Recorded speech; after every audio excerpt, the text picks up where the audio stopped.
우리가 새해가 되면 새해 복 많이 받으십시오 이렇게 인사하죠. 새해에 누가 복을 줄까요? 그냥 본인이 알아서 복 받는 걸까요? 우리가 이제 일반적으로는 오래전부터 새해 복 많이 받으십시오 이렇게 인사를 하지만 사실상 우리 신자들은 새해 하나님께서 주시는 복을 많이 받아 누리십시오라고 인사하는 것이 우리에게는 맞습니다. 그렇게 인사하실 줄로 알고요. 우리 옆에 계신 분들 한번 새해 하나님의 복 많이 받으십시오라고 인사 한번 하실까요? 네. 좋습니다. 여러분 새해 하나님께서 주시는 귀한 복, 하늘의 신령한 복, 이 땅의 기름진 복, 하늘의 복과 이 땅의 복을 다 받아 누리시면 좋겠어요. 그런 여러분들 다 되시기를 주님의 이름으로 축원합니다. 오늘 요 사도행전 7장은요. 여러분들이 아시는 것처럼 스데반의 설교하는, 어찌 보면 본인이 왜 그렇게 했는지에 대한 것을 논리적으로 쭉 설명을 하는 과정입니다. 6장에 보면 스데반이 잡혀와요.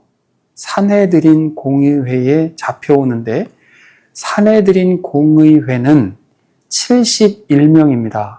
우리나라 국회의원 정족수가 300명이죠. 여기는 71명입니다. 70명은 바리새인과 사두개인들로 구성이 되어 있고 사두개인들이 대부분 많이 차지하고 있어요. 그리고 한 명은 누구냐면 대제사장입니다. 그래서 71명이에요. 그런데 여기 대제사장이 이야기를 하는 거죠. 앞서 우리 6장에 보면 고발을 하거든요. 스데반을. 그래서 고발을 당한 스데반을 앞에 두고 그 고발한 사람들이 거짓으로 매수를 당해서 스데반을 고발하는 거니까 고발 내용을 쭉 듣고 이 대제사장이 이것이 사실이냐? 스데반이 죄목을 무엇으로 고소를 했냐면 신성모독입니다. 신성모독은 죽이지 않으면 직무유기예요. 죽여야죠. 하나님을 모독하는 건데 이 사회에서 그냥 두면 되겠습니까? 그래서 신성모독은 죽이는 것이고 죽이기 위해서 거짓으로 신성모독에 해당되는 조항을 가지고 고발을 한 겁니다.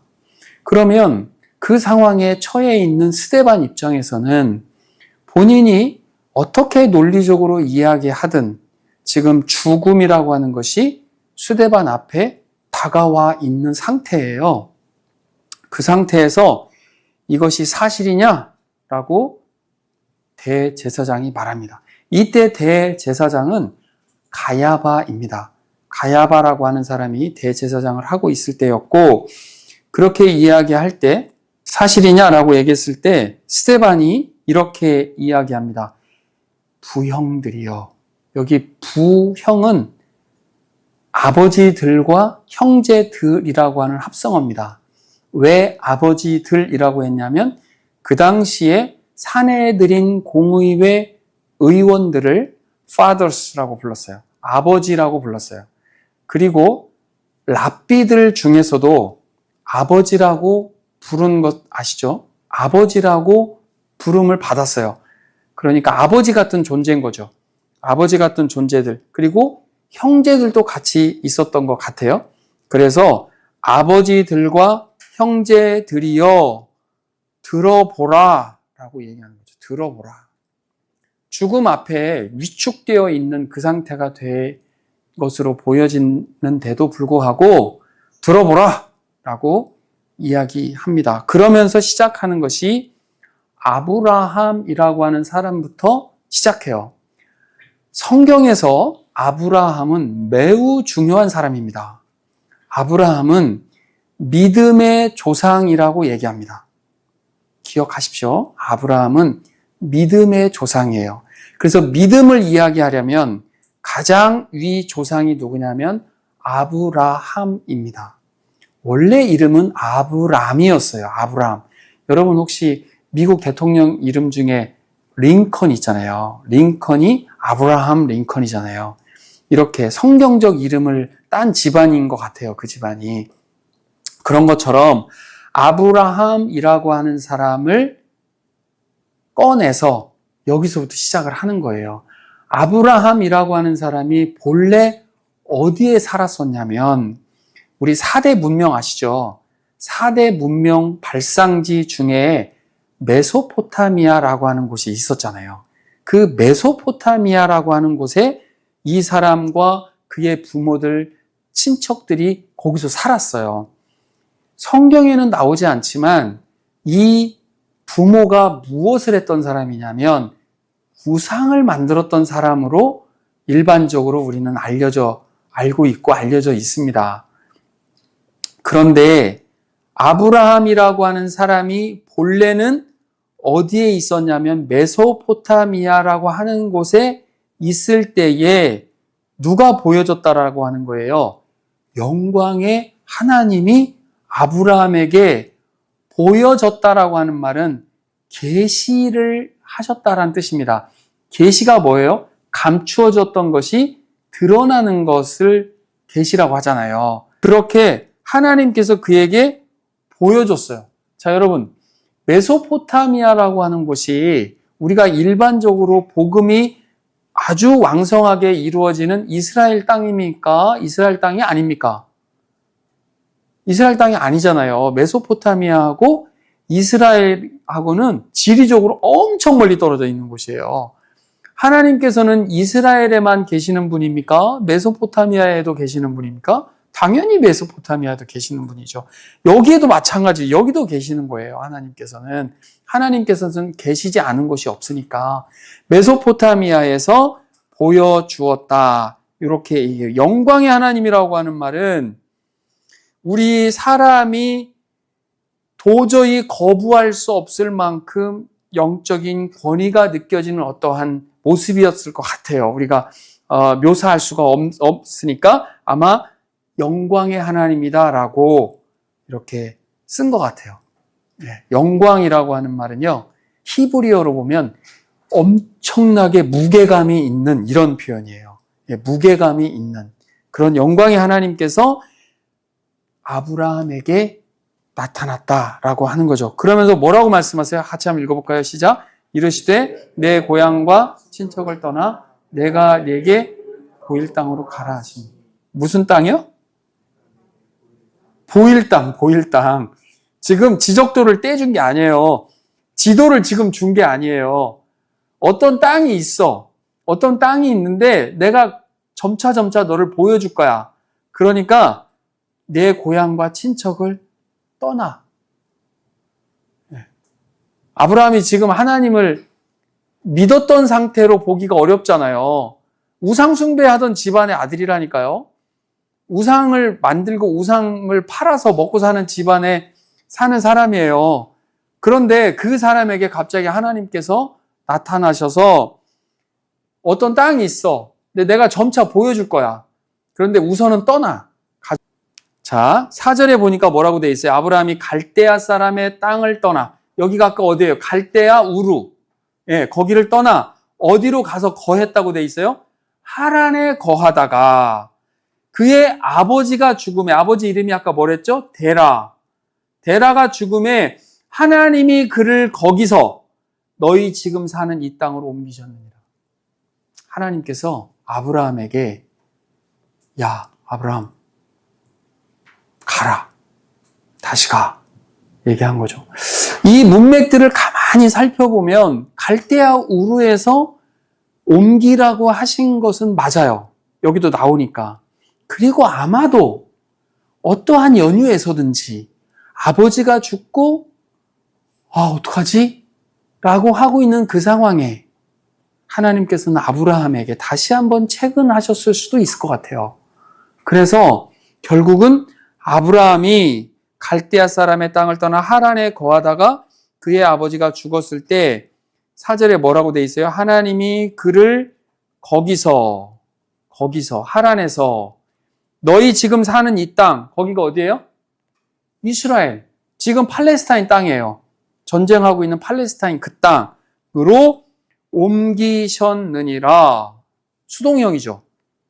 하나님께서 이야기를 했을 때 그 영적인 권위가 너무 커서 아브라함이 따르지 않고는 배길 수 없을 만큼 하나님께서는 아브라함에게 작동시키신 것이죠. 그리고 아브라함은 그 하나님께서 본인에게 말씀하신 그 명령에 따라서 본격적으로 행동하는 단계가 요 4절입니다.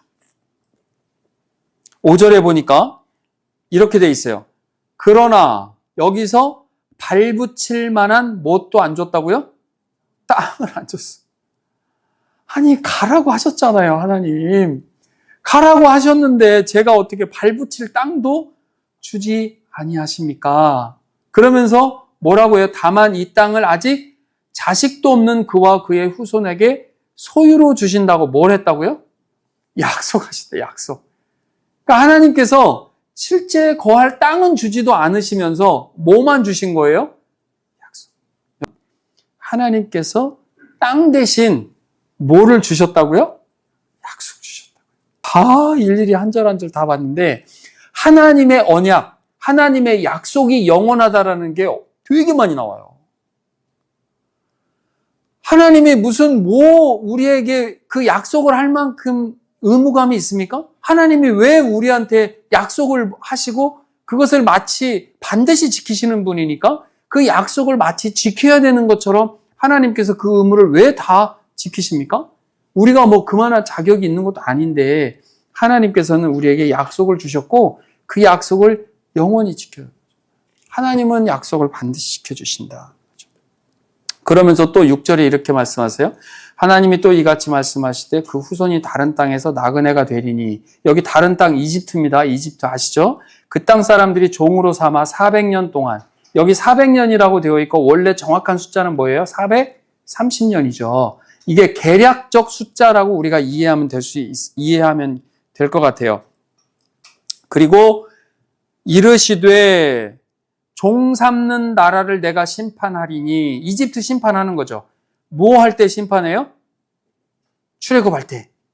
그 출애굽기 나올 때 10가지 재앙을 하나님께서 내리면서 이스라엘 백성들이 나올 수 있도록, 여러분 지구상의 역사상 한 민족이 그렇게 나온 적은 없습니다. 지도자에 의해서. 자기들 다 종으로 삼고 있는데 어느 통치자가 그걸 보내줍니까? 그렇게 해서 나오게 된 그 역사를 이야기하는 거죠. 여기서 나를 섬기리라 라는 말은요, 무슨 뜻일까요? 섬기리라, 예배하리라, 예배하리라. 당연히 우리는 예배하는 자로서 존재하는 것이 우리의 정체성이라는 거죠. 8절 한번 읽어주세요. 시작.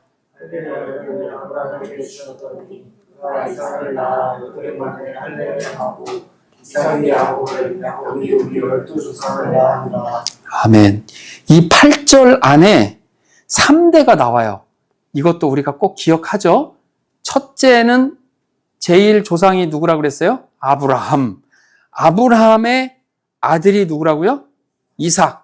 이츠하크라는 뜻인데, 히브리어로 이츠하크. 이삭이에요. 이삭. 우소딴 뜻이에요. 우소딴은. 자, 아브라함이 이삭을 낳았어요. 이삭은 누구를 낳았다고 여기 나와요? 야곱을 낳았어요. 그래서 할례의 언약을 아브라함에게 줬어요. 내 조상, 네 후손들에게는 할례를 행해라. 그 남자들의 표피를 잘라낸 그 표식이 바로 너희가 내 약속의 자손이다. 나의 약속을 가지고 있는 자손이야 라고 하는 것을 표시로 하도록 했어요. 그래서 8일 만에 할례를 행했고, 그 행한 것이 이제는 이스라엘 민족들 사이에 쭉 내려왔죠. 그런데 이것이 조금 잘못돼가지고 특권처럼 생각하는데, 약속에 대한 특권이라고 생각하면 안 되고, 지금 시대에는 하나님으로부터 약속을 받았기 때문에 지금 시대에는 할례의 표식이 아니라 믿음을 통해서 성령께서 우리에게 인쳐주셨잖아요. 그리고 그 할례라고 하는 표식 대신에 지금은 유아 세례를 주고 지금 믿음을 가진 자들에게 세례식을 하잖아요. 그것이 이제는 우리가 하나님을 믿는 자녀입니다라고 하는 것에 대한 표식으로 훨씬 더 이제 더 이 구원 계시가 발전해 나가는 과정에서 나온 거죠. 그래서 세례를 받은 사람들은 믿음의 약속을, 그 언약을 받은 후손이다라고 하는 것을 알려주는 거죠. 순종하는 게 더 중요해요. 순종하는 게. 우리가 특권을 갖고 있다. 우리는 믿음을 가졌고 내가 하나님의 자녀야, 하나님이 나의 하나님이야 라고 특권의식을 갖는 게 중요한 게 아니고, 언약을 갖고 있는 백성답게 말씀대로 하나님의 뜻대로 순종하면서 사는 것이 훨씬 더 중요하다라고 말할 수 있어요. 자, 그리고 9절에 보면 여러 조상이 요셉을 시기하여. 누가 시기했어요? 여기 여러 조상으로 표시한 것이 요셉의 형제들. 요셉의 아버지가 누굴까요? 야곱 밑에 12아들이 있는데 요셉이 11번째 아들이에요. 그런데 이 요셉을 다른 형들이 시기를 해서 요셉을 팔아버렸어요. 근데 왜 여러 조상이라고 했을까요? 그 사람들이 다 하나의 지파 조상들이 됐으니까 그 여러 조상들이 요셉을 시기해서 팔았어요. 여기서부터 요셉 얘기인데, 그러나 팔았다고 해서 자신들의 시기심을 다 충족시킬 줄 알았더니 누가 그와 함께 계셨다는 거예요? 하나님이 그와 함께 계셨다는 거예요. 임마누엘이시죠. 하나님이 우리와 함께 계셨다. 여러분, 그 확신 꼭 가지시기 바랍니다. 하나님은 우리와 함께 하십니다. 그 확신 가지고. 그리고 요셉이 팔려 갔던 거죠. 그리고 10절에 보면 요거를 먼저 볼까요? 10절. 그 모든 환난에서 건져내사라고 돼 있어요. 그죠? 환난에서 건져내사. 이 환난을 시편에 보니까 어떻게 표현되어 있냐면, 그가 한 사람을 앞서 보내셨으며, 이 앞서 보낸 사람이 누구예요? 요셉이죠. 요셉이 종으로 팔렸죠. 그의 발은 착고를 차고 그의 몸은 쇠사슬에 매였으니, 그 당시에 요셉이 감옥에 들어갔을 때의 상황을 이 시편이 알려줘요. 곧 여호와의 말씀이 응할 때까지라. 그의 말씀이 그를 뭐 했다고요? 단련했다고요. 우리가요, 역경을 대하는 우리의 자세가 나와요. 우리가 전혀 예상치 못하게 그 사람이 시기해서 갑자기 팔아서 온갖 환난을 겪었어요. 여기 말씀 한번 보세요. 착고를 차고 몸에 이미 쇠사슬에 묶여 있었다는 게, 이게 인격적 대우를 받은 겁니까? 전혀 그렇지 못한 거예요. 그런데 말씀이 그를 단련했다는 거예요. 그런 상황에서 요셉이 처해진 거죠. 그리고 아까 봤던 것처럼 10절에 환난에 있을 때 애굽 왕이 통치자로 세웠어요. 자, 지금 이 사람이 잘못해서 팔렸습니까? 아닌데요. 여기 통치자로 세웠다라는 것은 누가 인정받은 거예요? 요셉이 의롭다라고 하는 것이, 이걸 보면 인정이 된 거예요. 우리가요, 정말 얼토당토않게 어떠한 일을 겪을 때가 있어요. 그러나 하나님께서 때가 됐을 때, 말씀이 응해졌을 때 말씀으로 단련케 하시고, 왜 말씀으로 중간중간에 그렇게 주시냐면, 낙심하지 말라고. 낙심하면 내리막길이에요. 낙심하면. 그러나 소망을 가지고 오르는 길은 오르막이죠. 물론 힘이 들죠. 숨도 차고. 그러나 하나님께서 함께 하셔서 말씀 가운데 말씀을 보내셔서 여전히 우리를 지탱케 하시고, 결국은 오르게 하셔서 확 트인 앞을 보게 하신다라고 하는 것이 하나님의 약속이란 말이에요. 11절에 그때 애국과 가나안 온 땅에 흉년이 들어 큰 환난이 있을세. 우리 조상들이 이 양식이라고 번역된 말이 뭐냐면요, 짐승의 사료예요. 그러니까 짐승의 사료를 먹을 정도도 없을 정도로 그랬다는 거죠. 앞서 요셉을 현실적인 구원자로 보내주셨고, 그때에 맞춰서 이런 일들을 하나님께서 만들어 주셨어요. 이 흉년이 들었다라고 하는 것은 이스라엘 사람들, 아직 내려오지 못한 그 사람들에게는 엄청난 역경이겠죠. 그리고 12절에 야곱이 애굽에 곡식이 있다는 말을 듣고 먼저 우리 조상들을 보내고 그 아들들을 보냈다라고 하는 것을 지금 말하는 거예요. 또 재차 보냄에 두 번째 보내잖아요. 누구를 같이 보내죠?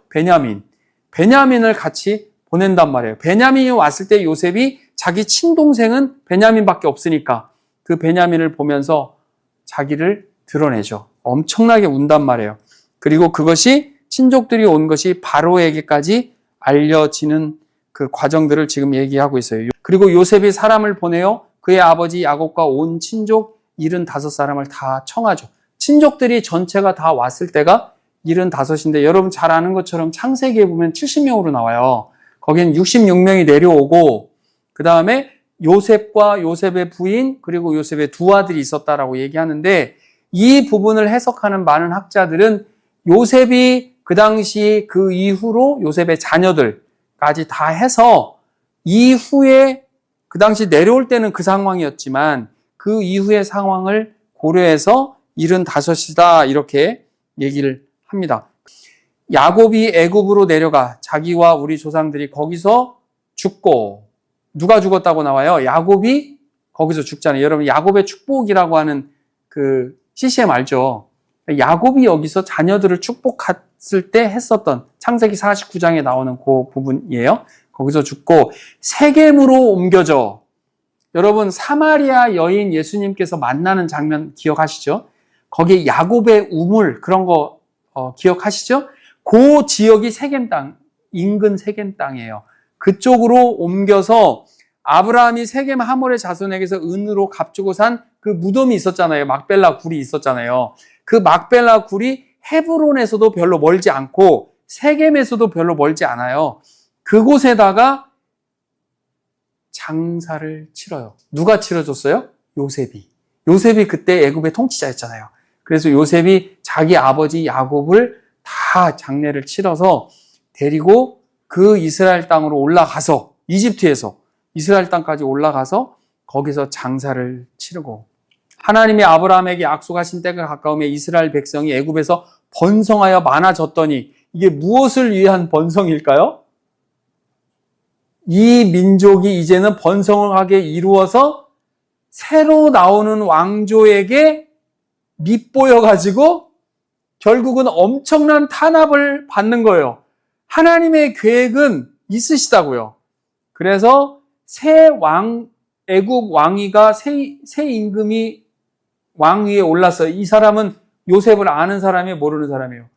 모르는 사람이에요. 요셉을 아는 왕들은 그 위기에 요셉이 구해준 걸 알아요. 그런데 왕조가 바뀌어요. 왕조가 바뀌어서 올랐기 때문에 요셉을 몰랐죠. 그리고 마지막 절 우리 족속에게 교활한 방법을 써서 조상들을 괴롭게 하여 그 어린아이들을 내버려 살지 못하게 하려 할세. 이제 이게 무슨 배경인지 아시죠? 그때는 너무 번성하니까 이스라엘 민족들 중에서 산파들, 그러니까 지금으로 치면 산부인과 의사들에게 공문을 내려가지고 그 민족의 아들이 나면 다 죽여라 라는 지시를 하는 거죠. 그래서 모세가 태어났을 때 모세를 참아 죽일 수 없어서 갈대 상자에 모세를 담아서 그 모세를 나일강에 띄었단 말이에요.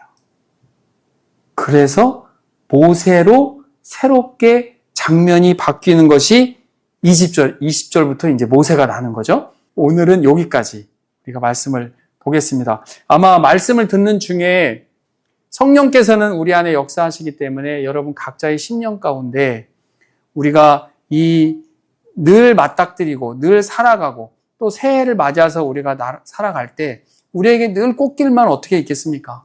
그러나 그 뒤에 누가 계신다는 거예요? 하나님이 계신다는 거예요.